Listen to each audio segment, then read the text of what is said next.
And so I feel like there's a need for me to specialize, and these are some of the reasons why I want to specialize. I aspire to become a cardiothoracic and vascular surgeon in the coming years. It's been 2 years since I filmed these videos, and look at me today. I'm on my way to becoming a specialist. I feel like I'm sharing this important part of my life because there are certain things I'm going to share at the end of the day which will benefit you through your journey in medical school. Well, if you really love whatever I do on this channel, the best thing to do is to subscribe to the channel. Don't forget to give it a thumbs up. As well, leave a comment in the comment section as to what I should talk about on this channel, because it's really important for me so that you guys get value out of whatever I do on this channel. As to where I got the motivation from, I believe most of you guys know already. I mean, if you don't know, don't worry, I'll say it at the end of the video. Now, there are certain things I would like to clarify before I go deeper into this video. Now, in Morocco, the system is such that we studied medicine for 7 years, except that there are new reforms that are being placed in place, which I will talk about in subsequent videos, not today, if I get clear understanding of what's really happening. Now, in my system, which I believe previously what was happening is, we studied medicine for 7 years, all right? Now, among these 7 years is divided into 3 cycles. Now, we have the first cycle, which is the first and second year, the second cycle being the third, fourth, and fifth, and then the last cycle, which is the third cycle, obviously being the sixth and the seventh year. Now, what happens is that the first and second year, which is the first cycle, is basically being in class, right? And then we have the second cycle being 50-50. That means 50% in class, 50% at the hospital, and the third cycle being at the hospital all the time. That's what happens that side.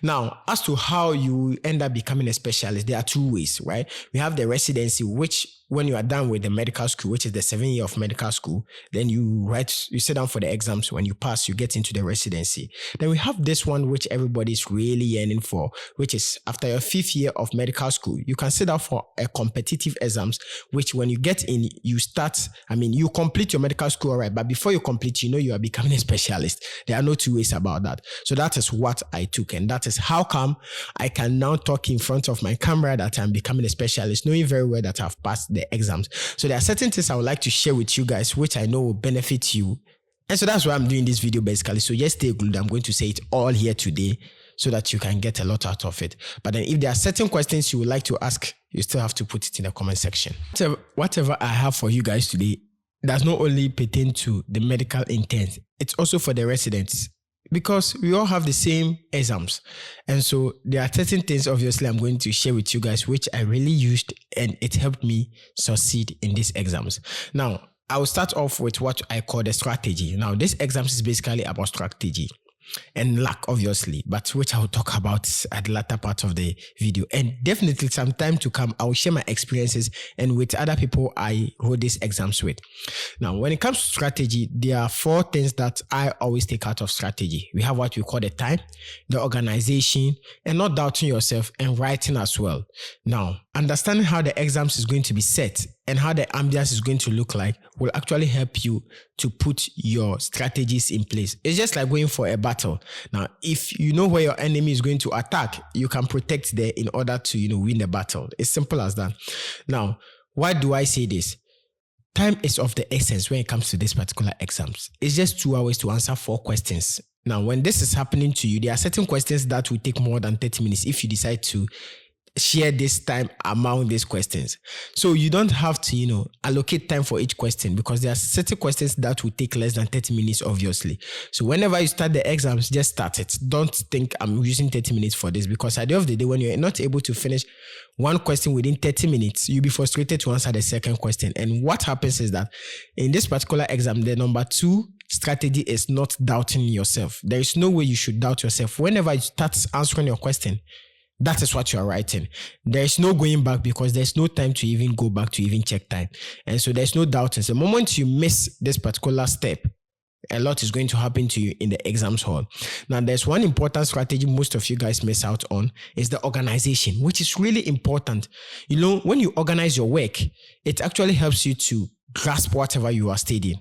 Now, I have divided it into 2 sections again. We have the general organization, which obviously because the exams, what it is about. You have 4 aspects, which we have the pathologies, and then the anatomy, the biology, and then the emergency. So if you understand that this is how it looks like, Obviously, you know what you are studying and what you are taking to study. That's basically it. Now we have the detailed organization. It means when you come to anatomy, this is how it's supposed to look like. It's different from how biology should look like. It's different from how, pathologies and emergency questions to be answered. So organizing whatever it is in your head will really help you. And if you want detailed, explanation to this, you can still put it in the comment section. I can do another video on this because there's no much time to do all this stuff. Now, aside that, we have something we call writing. Because look, the exams, you are not going to spit it out. It's not oral. You are going to write it. Now, the more you train your hands to write faster, the better. The more you train your hand to write, because honestly, there are certain things we write which our brain don't tell us to write. Because we are used to writing it.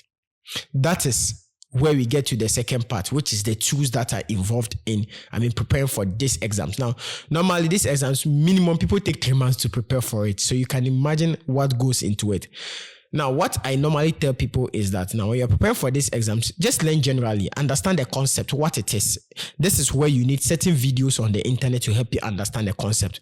Now, at the end of the day, this is not what has been asked from you because you'll be given a certain book to learn for these exams. That is what has been asked of you. But understanding the concept will also help you grasp the whole thing very quickly. So what happens is that when you take your program now, you have to learn how to write from the program. This is when the number one tool comes in, your past questions. Now, whatever you are going to write in the exam hall will be 70% past questions. And so why don't you just take the past questions and learn them, write them, answer them? Just put yourself in the examination mode. I definitely know the first time would be very difficult because you just learned and you are come to write it. Now, it's going to be difficult. Don't give up. That does not mean you've understood nothing. That should push you more, because I know getting to the middle of the past questions, you become perfect and you can even answer questions based on the fact that you answer questions over and over again. For instance, if the questions is being asked about the thyroid gland, when you answer the thyroid gland in the year 2001, doesn't mean when you see it in 2005, you shouldn't answer. You should also answer it because it helps you keep the whole thing in your head and you don't have to learn it again before you can remember. It's just at your fingertips. That is how you should go about it. So your number one tool is your past question. Now, your second tool is your resume. When I say resume, your summary. Now, the program is very vast. It contains a lot. You have to summarize it. Now, this is something most of us cannot do within 3 months, obviously. So someone has taken the time to summarize this whole program for you, which I will leave certain documents in the description for you guys to take from. One important thing you have to take into consideration is the fact that you have to use whatever books you've started with to the end of the exams. Now, most of you guys will go about, comparing books, taking other books to compare. I wouldn't advise that because what happens is that you end up adding things to whatever you've learned, which will make you write, more, and then you will not have the time for it. You can't write the whole thing within the given amount of time. And so that's why there is a need for summary. Now, questions will be asked. Which summary is actually important? Which one will actually help you pass the exam? Look at me today. I used a particular summary, which I'll put in the description, which helped me pass the exam. So there's no need to ask this question, but still you can ask anyway. This is something I ask my roommate anytime I'm preparing for the exam. I'll be like, look, the person who wrote this summary, is he or she a medical intern? If she is or he is, then fine, I'll go with it. And this is where it's landed me today. So whatever I've placed in the description is actually an important summary which will help you pass the exams as well. And moreover, whosoever summarized the book actually organized whatever it is in the book. So it becomes easier for you. What even happens is that when you intend to, switch between books, maybe the way this book is actually organized, it's not the same thing that is organized in the other one that you tend to the second time. So it's really important to just stick with one book. Now, the last tool, which it's my personal tool, which I really wanted to share with you guys, and I will leave in the comment section.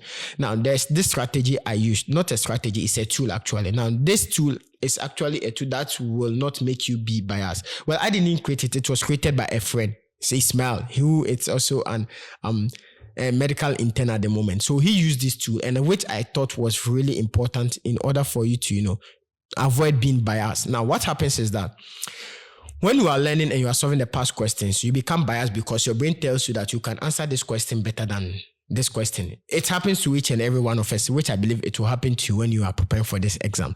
But then with whatever Diego has created, you can randomly choose a question pops up. Now your brain does not select it. This is what is happening to you. And so that's how the question is going to be set on the D-Day, because the questions are actually picked randomly. So if a system is giving you the questions randomly, your brain becomes, adapted to it, and then you don't have to be biased. That's one important thing. Aside that, I have my calendar, my personal calendar, which I think really helped me. Now, if you know me very well, or you follow me very well on this channel, you know I'm an advocate for, having free time during your studies, because I do a lot. I'm a YouTuber, I'm a videographer, and also I'm a medical student. How do I make all this thing happen? It's because I have a calendar. Now, this calendar, I'm willingly going to give it out if you ask for it. Now, this calendar tells you what to study, when to study it, when to have your free time, what to do during your free time. This is something, I even checked today, the last time I posted before this particular competitive exam, and it was on 24th December. Meanwhile, I took the exams on the 13th January, I think. So if I'm able to do all this thing during that particular time, who is the right person to turn to for calendar? I'm the one. So just, subscribe to the channel, follow me on Instagram, show me an evidence, and I'm going to send you, the calendar. Aside, there are other tools that I used that I don't have much time to talk about. It's just send me a DM and I'm going to send them all over to you. And then whatever I used to study. Now, someone will ask, why did you opt to specialize? Well, I'm going to answer this question very briefly in 3 phrases. Number 1 being the fact that I want to be prepared for opportunities. This part of our world where we live in, people really considered general doctors, because these are the people we tend to go to. But now the world is moving fast and globalization is catching up, where people are actually thinking of going to a specialist for their problems, their health issues. So if you are not a specialist, then where does that leave you? So that is why it's really important to prepare yourself for opportunities, so that when they present themselves, you can quickly take it up. Now, then again, people always talk about the fact that they really want to have time for family. Now, this is the best moment to have time for family, which most of you have not discovered yet. Now, when you're a general doctor, you are used most of the time. Well, I'm not saying bad thing against the general doctors, but let's be honest. How many times does a professor actually have night shifts? Because he's a professor and he can't do that. So medical interns tend to do all these things on their behalf. So the best way to actually get to that particular point is to climb the ladder of being a specialist. Get to the professor section. You become a professor, you have time for your family and you do whatever you want, except that you have to read more articles and write more articles. Let's be honest, getting into the residency program somewhere, it's really difficult. I thought to myself, if I'm going to learn German all over again, why not just continue in the French system? I probably might find myself somewhere someday working in the Francophone system. So I just thought to myself, let me just continue over here. And one important thing is that if you want to finish medical school and go into residency program, between the residency program and after finishing medical school, there's something you need to do. You have to provide a family. Now, this thing actually holds you back. Let's be honest, it definitely holds you back into getting into the residency program, because then you have a lot of responsibilities. Now that I just finished my 5th year of medical school, why not just, have in my head that I'm going into the residency program right after medical school? So I thought, why not? Let me just get into it. And this is the moment I can even learn, because when I have my children running all over the place, it becomes very difficult, if not in a library. So I just thought to myself, let me just go straight into it. So these are some of the reasons why I opted to, specialize right in the medical school. Well, I'm not saying those who do it after medical school, it's really bad. If you can do it, why not? But for me, I thought it wasn't advisable to do that. But then again, if you are an international student who want to come into Morocco to specialize, this is the same path we are going to use. You're going to write the residency exams and then get into the residency program. And then you start working based on the number of, positions available. So that's how it works if you are able to pass the exams. So now this is the moment you guys all have been waiting for. What specialization I'll be choosing at the end of the day, and then why I'm choosing that specialization. Now, before I talk about whatever I have in head, there's one important thing I have carried all along. Now, before I started, you saw the video from the beginning which says that I want to be a cardiothoracic surgeon. Now, it depends on wherever you are specializing. Let's be honest over here. When you are specializing in neurosurgery in US, it's far better than doing it somewhere else, because they have the material, they are advanced in it. So it's the same thing you have to consider. Now in Morocco, it even happened among ourselves. There are different hospitals here. Now certain hospitals tend to offer a lot of material and advanced program to the extent that people want to go there and practice instead of being in the other hospitals. That's what happened. And it's okay. So it's the same way in general over here. Now, in Morocco, we have certain specialization that tend to be very good and they provide a lot of, learning opportunities. So I decided to opt for something like that. And then again, I realized that going back to my country, if I will specialize in something which will take me a number of days or weeks to be able to work on the patient, then what is the essence of doing it? So I felt like, no, I have to change my mind from the fact that I want to be a cardiothoracic surgeon. So I opted for, anesthesia and reanimation. That's how they say it in French, but I think it's the ICU job, which I think could be beneficial because when I go back to my country, I know I am there to serve and my people will need me for it. And then again, it's something that pays well. So yeah, that's the aspect of family. And then even though it doesn't give you much time for you to, have the best time with your family, I think if you become a professor, you will have that much time. All you have to do is to read articles and then definitely write articles and once in a while go to the hospital and see what's really happening over there. And I feel like this is a domain which most people are running away from. And if I put myself in there, I'll be needed. And so I'll become a hotcake. So these are some of the reasons why I'm considering doing the ICU job. But then times may change, things may change. And then, I might change my mind because the world is actually evolving. I might even end up not doing medicine at all. So let's just stick to this one. The fact that I've opted for the ICU job. Finally, I've come to the end of this video, but this is not going to be the end of the videos because I'm definitely going to talk about my experiences so far as a medical intern in Moroccan hospitals, so you guys have a fair idea about what happens after the exams, because it's not really as you think. And then definitely I'm going to talk about how to answer the questions in details and stuff like that, only if you guys ask for it, because I'm ready to provide you guys whatever you need. And then again, one important thing, if you are a medical student elsewhere and you are planning to come into Morocco to study, it's a French-speaking country, all right, but as long as you can pass the exams, you are good to go. So it's the same kind of exams, being a medical intern or being a resident. It's the same kind of exam, the same standard. There's nothing different. And so you can also use this to your advantage. And I think I have said enough, and then enough will be said in subsequent videos. So this has been it. See you guys in the next one.